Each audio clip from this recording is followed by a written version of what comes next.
These songs of freedom, 'cause all I ever had, redemption songs, redemption songs, redemption songs. We sing a song of freedom, we speak the language of the sea, discourse with whales on the meaning of the rattlesnake. We live the water cycle. We hum the symphonies of nature, oming the chorus of the bees. We are vapor. We live the water cycle, precipitate, evaporate, accumulate. We speak the language of the sea, for we are vapor. We plummet from the sky, slip into the ground absorbed, rise up collected, as we sing these songs of freedom. Emancipate yourselves from mental slavery. None but ourselves can free our mind. Have no fear of atomic energy, 'cause none of them can stop the time. How long shall we kill the prophets while we stand aside and look? Some say it's part of it. We gotta fulfill the book. Won't you help me sing these songs of freedom?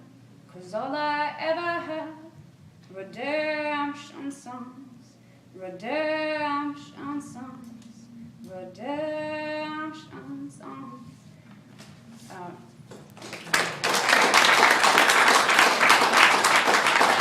Just to give credit due, the poem part was written at a workshop at school, and a friend of mine, Mr. Greg Duba, told me that I stole a line from Bob Marley.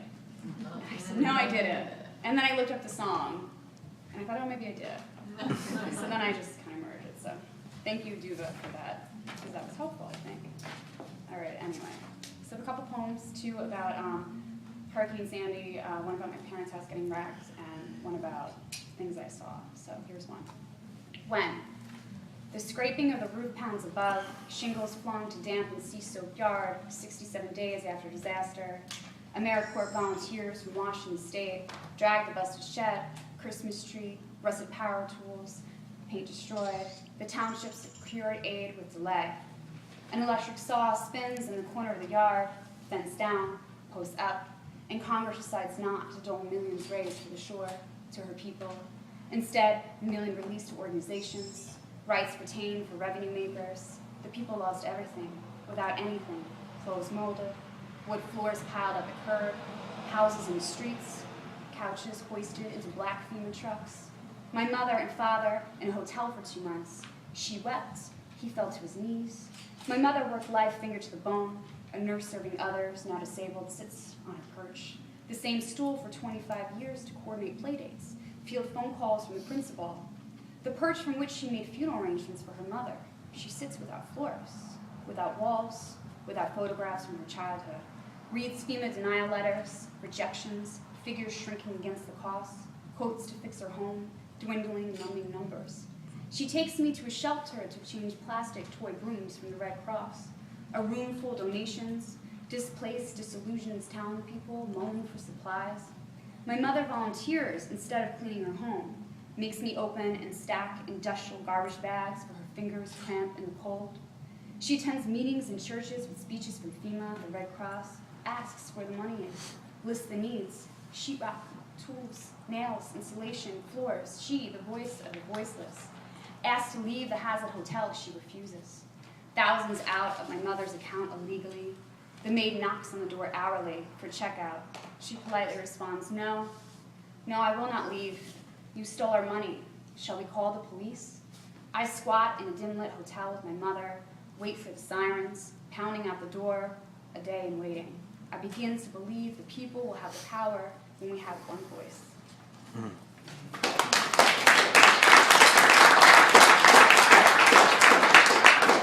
Okay, recovery. A sad ceramic clown plumped on wet world. Earth cannot spin without song. Little mermaid's frantic taps glass, trapped in fishbowl head leg. Glass slipper washed up, tangled in seaweed. Cinderella drowned tonight. Porcelain dolls held ransom in cardboard box.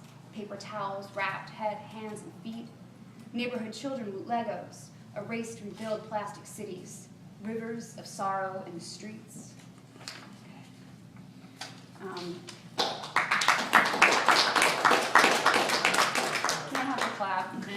trying to race through it all. Anyway, so that kind of stops me.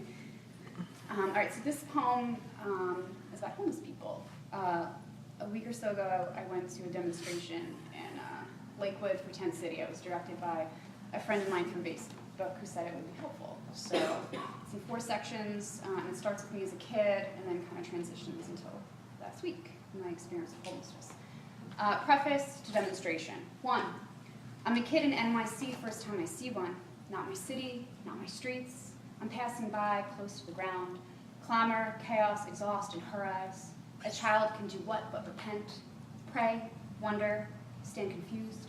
Tugged along, pose questions, bounce whys in the atmosphere. What my parents say, what's left out. Can't solve broken equations. Inequality, sum of adult world. 2, strolling leafy trails of spring suburbia. I spot a van wedged in the foliage shelter. 17, ain't nothing I ain't seen. Newspapers line dirt-caked windows, dated 10 years back. Desert storm, yellowed, red, retained, forgotten. Cans opened, empty, a stench so foul, I vomit on the carpet grass. I'm led to a wild, uncombed hair, to the face of a man, beautiful, breathtaking, I ran. 3, she was tall, thin, clothes shrugged over her shoulders, figure disguised, lost femininity toast on the roadside. A darling, we bullshit. Hey, how's it going? Or, you got a light? The Sunoco gas attendants kept the bathroom door unlocked at night. She'd sleep inside some nights with split lips and blackened eyes. The station closed down. Economic crisis, tough times, and her trekking down the highway. 4, the demonstration, March 15, 2013. Lawmen reside in the Ocean County Courthouse. Lakewood townspeople want them out. Disgusting, deplorable conditions declared. Minister Steve pleads social responsibility. Build a shelter. The tent city keeps growing, tent by tent, erected on that land of equal opportunity.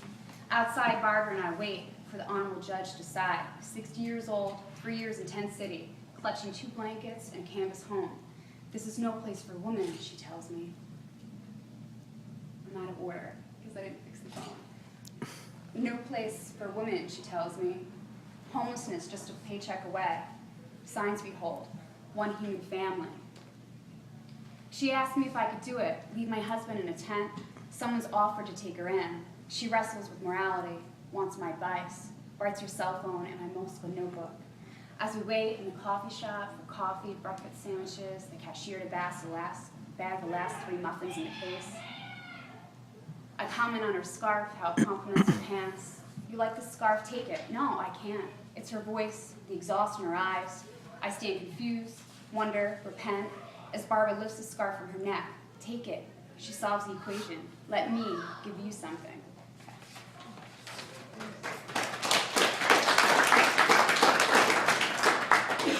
Couple tiny ones. How to pull off a vanishing act. Riding hundreds of miles and just getting started. Elevated by the train on empty. In transit, compact traveler, pin your journey. Let passions lead the way to urban outer streets. Hunt for treasure. Join the search party. Across a divide, hiding in plain sight, a Himalayan highway. Try the mother road. The romance of rolling on the river. If you go, go west.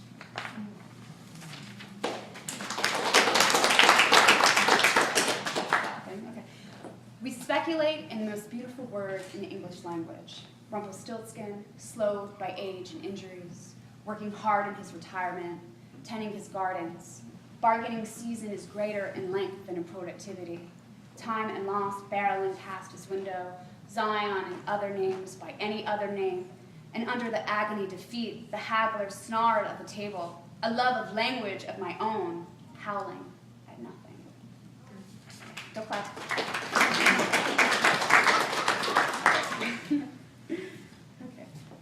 Okay, couple tiny poems. Odd tiny poems, just a forewarning.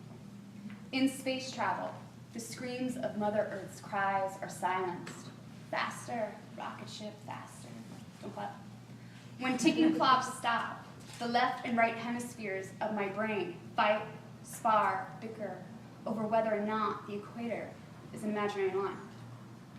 Ethereal girl, scrape the sky and bomb small things. Please don't shrug off gritty industrial past. Play against the type, watched elephants fly, discovered why everything beautiful began after.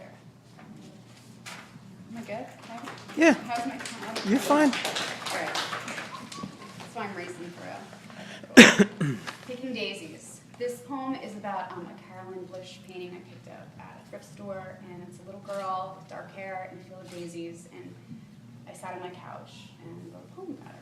So to know that the girl's in the painting, I think that's important. So, picking daisies. I cup her from the canvas, slip my fingers between graying clouds toward fibers of white knit sweater, my lifeline angled along her spine, my thumb wedged under her left arm, pointer finger under her right. She grasps a bouquet. Still, the girl's gaze is fixed on the daisy. I pluck the splinter from her hand, hold her like the daisy in her hand. I carry her to a nearby field. The wind moves, clouds stream a steady, fixed direction of east, the destination of rainfall. The girl in the field holding a daisy listens in obedience to the wind. A crow hang glides, glass flaps, shivers, battle of vegetation and wind, slacken at the stem, whispers of tornadoes. I mark the stroke that placed her in the wilderness, her jeans grass stained, cheeks flush, coolest color of the canvas, hair tangled in knots, splitting at the ends. I motion to leave, offer to make a sandwich, some soup, a cup of tea, but the girl in the field stills, staring at the daisy.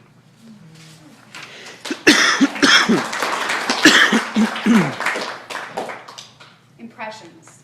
I pitched a tent in the living room, waited for the wolves to come down, listened, holes dug into sheetrock, scratching at the surface, howling for an entrance. I called for an animal whisperer to negotiate with the pack.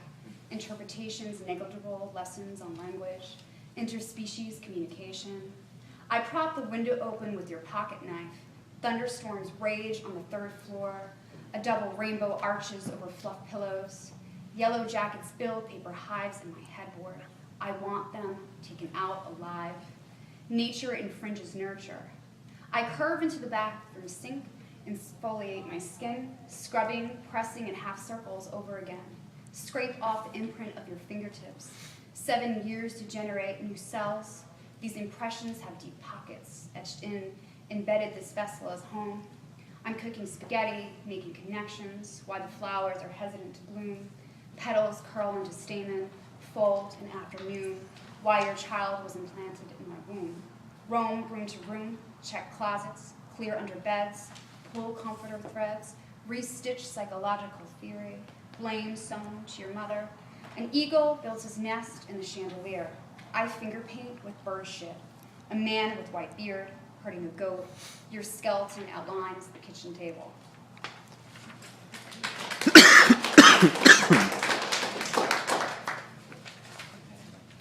Okay, maybe like 2 or 3 more? Yeah. Okay, cool. What I did not say. Matters not who calls which side of this coin, sister. What you've lacked, I've lacked too. I've searched for you in a distant man's gaze, and all the words he did not say. I, as a replacement daughter, spared you. Through these channels, our parallel lives, I swim to you. Okay. Birth. Your fist mallets drummed against my xylophone ribs, the emergency induction to life we both prepared to partake in. You, not ready to descend, I not willing to open, until a final forced coercion, our darkness lifted.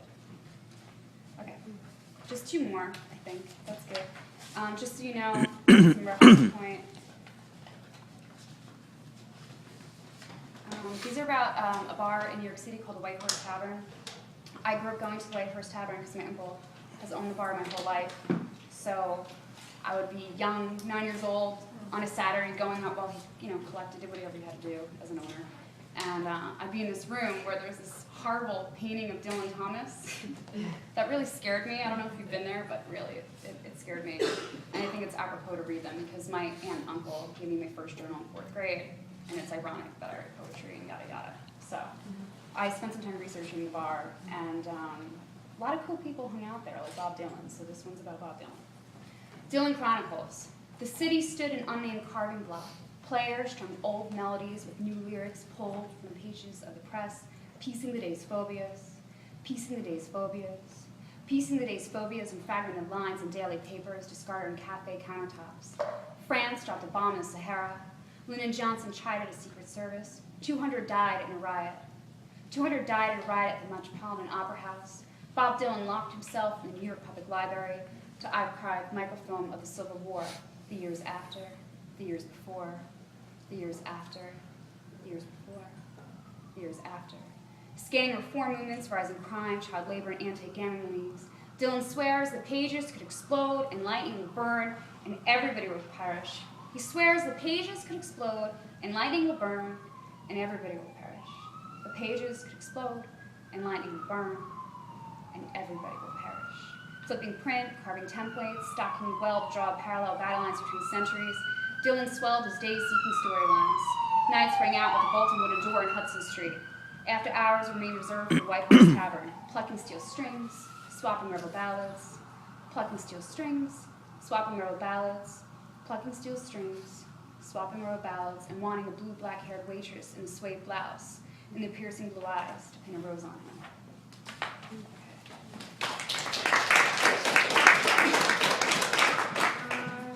Which one could we use? All right, this one's about communism, so here we go.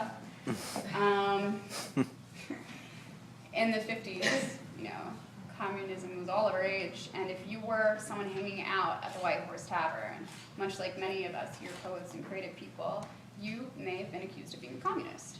So people in the neighborhood who were clearly anti-communist would come in and just raid the tavern, and just pretty much there would be brawls and fights and whatever. So that's what this poem's about. There is a line in here from Radiohead, if you can spot it.